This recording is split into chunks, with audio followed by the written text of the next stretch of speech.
Far away from the city, deep in the woods, an old mansion stood in silence.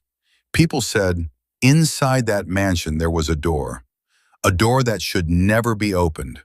But four friends, Arav, Kabir, Samir, and Raghav, didn't believe in those stories. One night, they decided to prove everyone wrong. Raghav laughed and said, "Ghosts aren't real. Tonight we find the truth." The moment they stepped inside, the main door slammed shut behind them. They froze. The air was heavy. Old portraits covered the walls, and the eyes in the paintings felt like they were watching them. In the basement, they found it. The door, old, rust-covered lock, and a faint red glow leaking from underneath. Suddenly, a whisper came from behind the door. "Don't open it." Samir stepped back. "Let's just leave." But Kabir grabbed something heavy and broke the lock. The door slowly creaked open.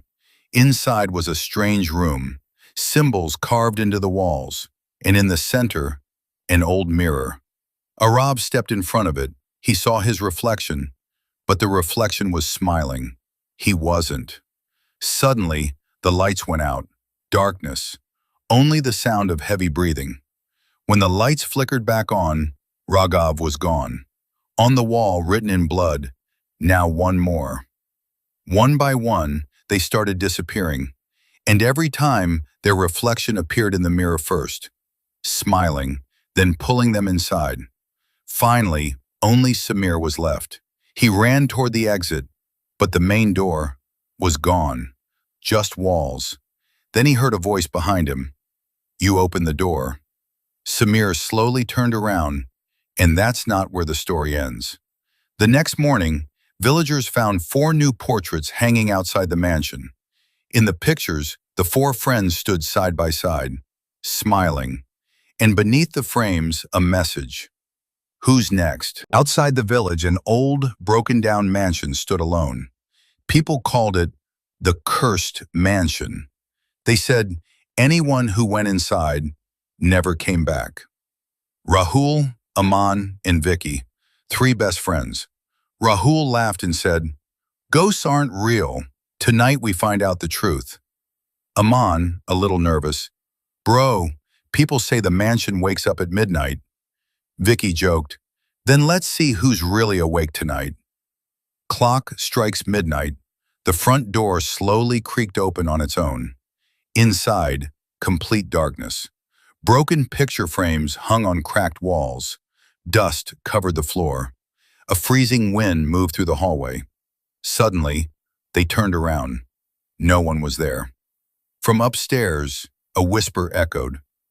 "Leave, while you still can." Aman's voice shook. "Did you hear that?" Rahul shouted, "Who's there? Show yourself." Then, on the staircase, a white shadow appeared. Long hair, head tilted down, face hidden in darkness. The door slammed shut. The wind inside the mansion grew violent. Vicky screamed, "Rahul, look behind you!" Rahul turned. Aman was gone. On the wall, written in blood, "You're next." Rahul and Vicky ran toward the exit, but the front door was now a solid wall. The shadow slowly moved closer, closer. Rahul squeezed his eyes shut. Everything went silent. The next morning, villagers stood outside the mansion. The door was open. Inside, no bodies, no friends, only 3 cell phones lying on the floor, and on the wall, written clearly, "The mansion has new guests." If you ever hear a voice calling you from inside an abandoned house, don't go in, because it might already be waiting for you.